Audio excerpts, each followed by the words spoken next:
กราบสบายดีเนาะสบายดีเด้อพ่อแม่พี่น้องเบิร์ดสู่คู่สู่คนเนาะทั้งในลาวและก็ต่างประเทศเนาะยินดีต้อนรับเข้าสู่ซองเบาเจ็บคือเก่าพี่น้องเนาะมื้อนี้ก็มากับน้องสลีคือเก่าพี่น้องเนาะสบายดีเนาะโดยสบายดีเบิร์ดสุคนเด้อมื้อนี้นี่พาอ้ายไปเฮ็ดหยังย้ายไม่ยานเขารักย้ายไม้ไปไว้อยู่เฮือนเนาะโดยประมาณนี้เลยพี่น้องจักหน่อยอันนี้ก็มืดแล้วประมาณจักโมงแล้วบ่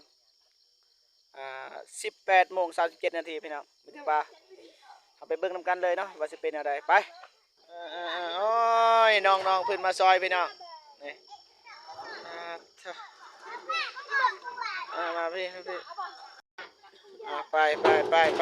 ค่อยๆใจเย็นหาน้องๆเพิ่นพี่น้อง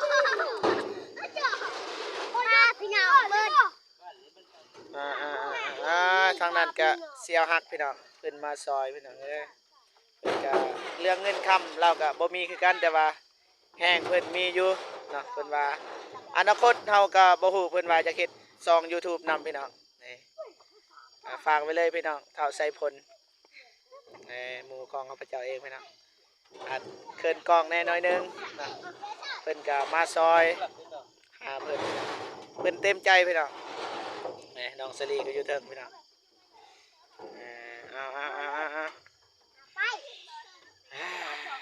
ไปป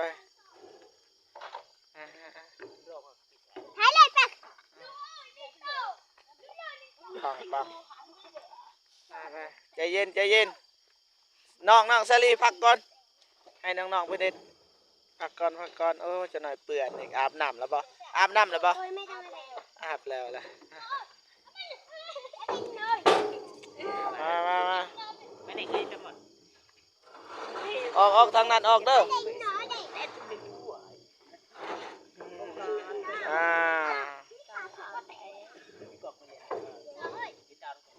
มืดค่ำพี่น้องแต่ทีมงานเฮากะยานไม่เสียพี่น้องกันเลย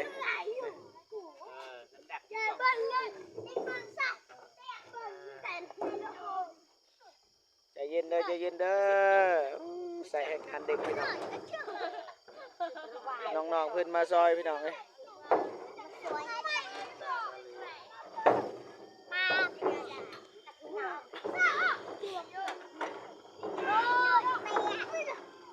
ใจเย็นซาลงปังเนี่ยใกล้ไหมเลี้ยนก่อนเป็นเวท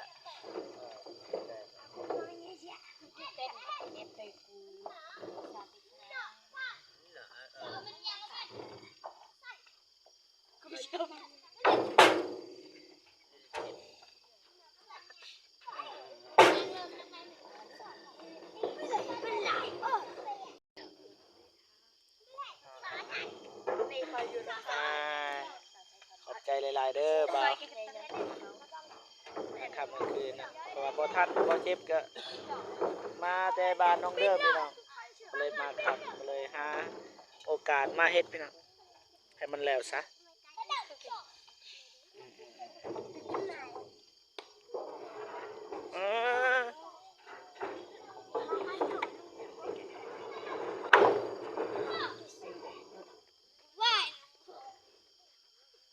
เย็นบ้างกันหลาย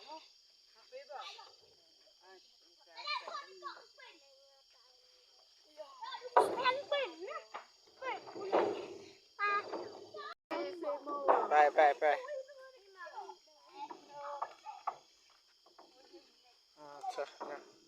เกือบแล้วพี่น้อง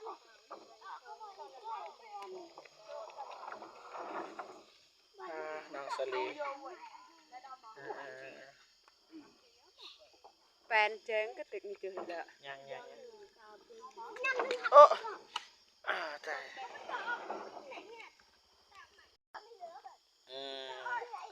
นี่ก็ทีมงานหนึ่งพี่น้อง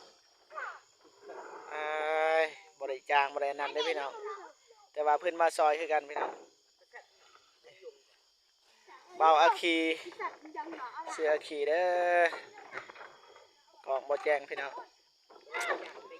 ไป ไปเป็นกลับมาซอยคือกันพี่น้องบริบริเทิงคันว่าจ้างนะบริจ้างแต่ว่ารถนี่ก็เบาเจ็บยืมเขาพี่น้อง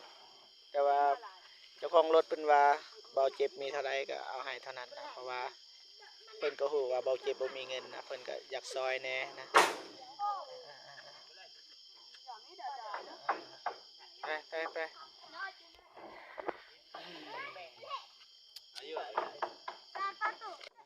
ใกล้แล้วพี่น้อง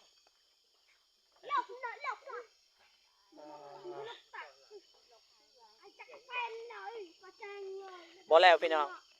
ไม่แปลนอยู่เทิงบ่แล้วเถื่อจะเป็นได้เฮ็ดมื้อเช้าพี่น้องบ่ไหวแล้วมันมืดค่ำแล้วบ่มีคนซอยพี่น้องแต่ว่ามื้ออื่นเฮ็ดใหม่นะประมาณนี้นะพี่น้องสู้เด้อบ่าวเด้อสู้เด้อสู้เอาย่อเลยนี่นะแบบนั้นแหละใจเย็นช้าใ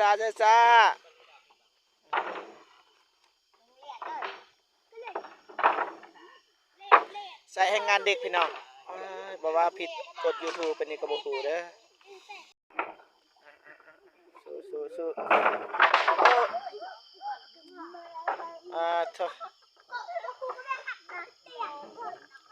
เบาสายพลเพิ่นก็มาซอยพี่น้องเพิ่นว่าก็เห็นเบาเจ็บเฮ็ดเพิ่นว่าเพิ่นก็แบบว่าคนมักซอยคนคือกันพี่น้องก็เลยมาซอยพี่น้อง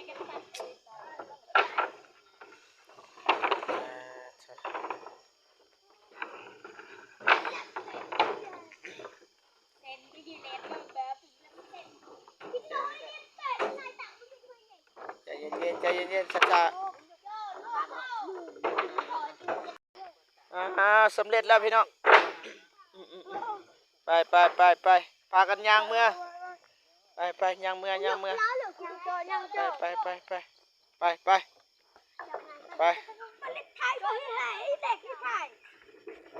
ปบัลเลยไปสักเด้อบัลไปจนลำโซเด้อ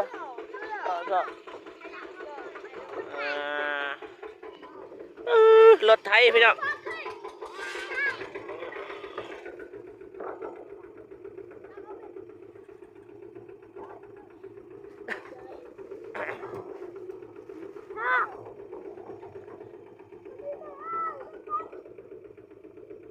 บ่ขึ้น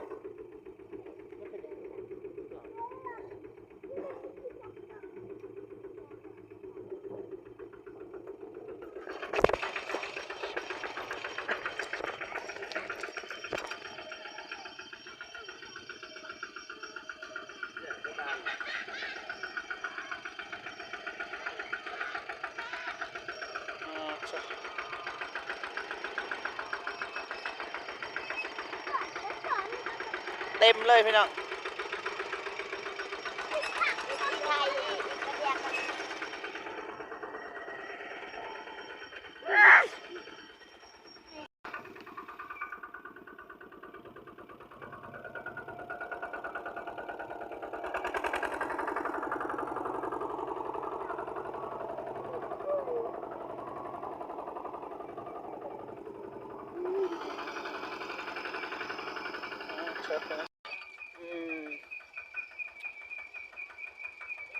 มานี่แล้วก็ทอย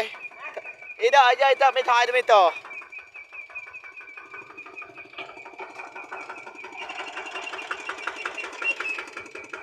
มานี่เลย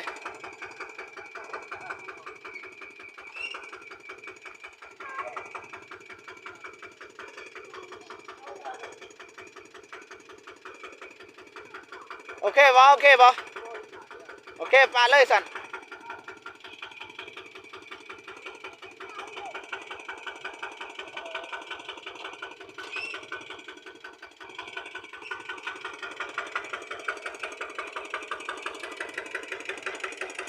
โอเคทอยได้เหรอ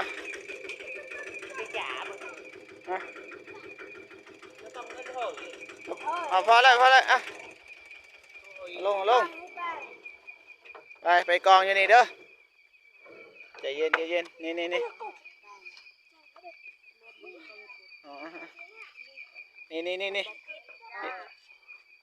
มาพี่นี่บ้าไอ้จ่ากลังไอ้จ่าตะเด้อแบบนั้นก็ได้อ่ะมือจังเมียน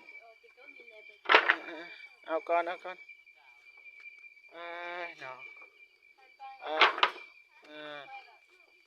เออเอาเถอะมือจังเมียนเนาะ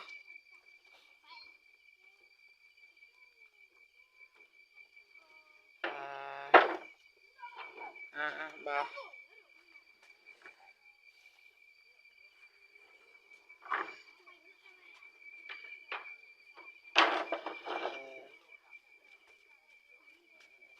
ใจเย็น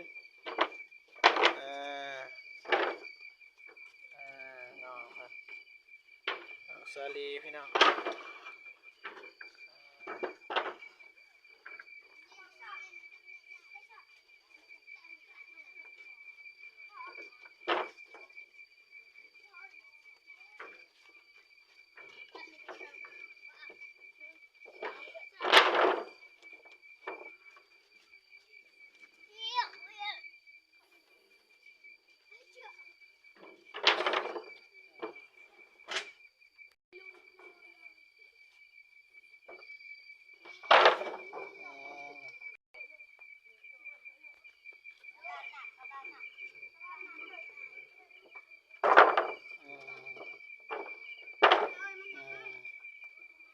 คัก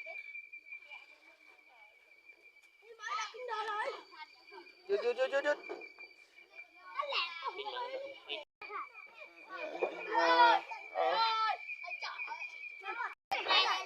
ไปน้องฮานเพิ่นก็มาซอยพี่น้อง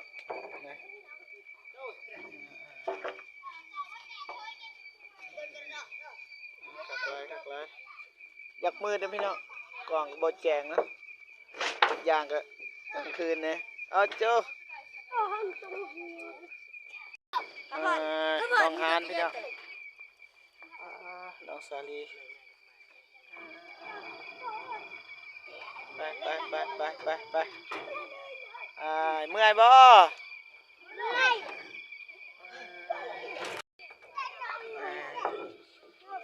ใจเย็นน้องใจเย็น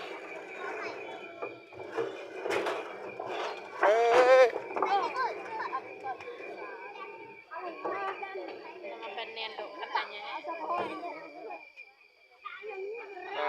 ใจเย็น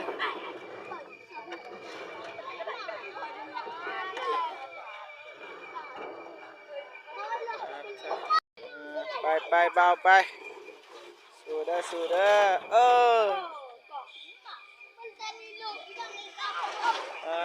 ยหมู่เบาเจ็บ2 คนพี่น้องเพิ่นมาซอยมันแจงมันกัก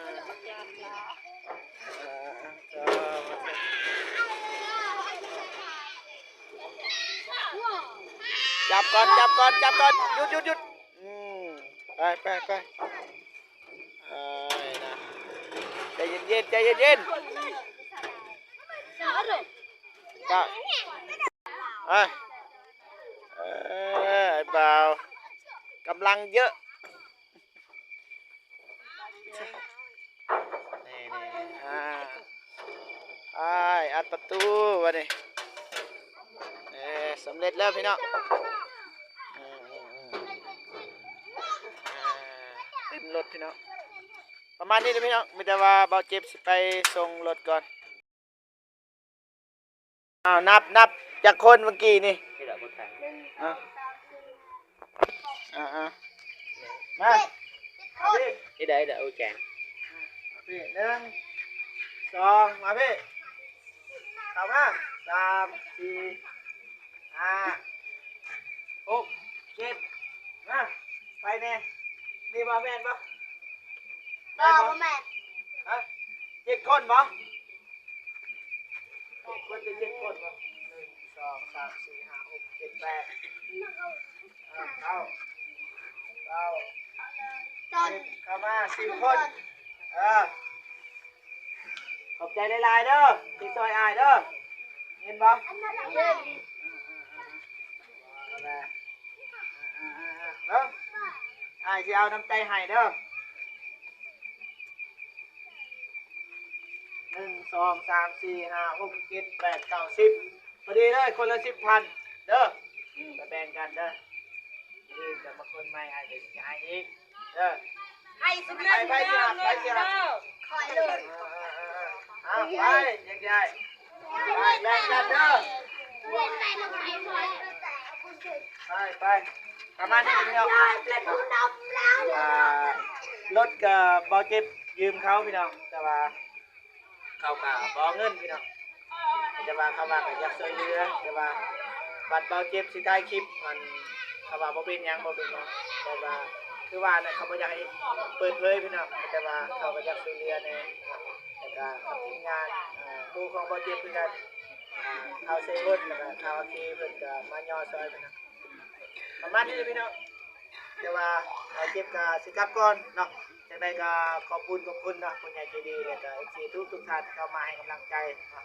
จังได๋ก็ขอถึงพระศรีรัตนตรัยและสิ่งศักดิ์สิทธิ์ทั้งหลายเนาะจงดลบันดาลให้แก่ผู้ใหญ่ใจดีจงมีแต่ความสุขนะสุขภาพแข็งแรง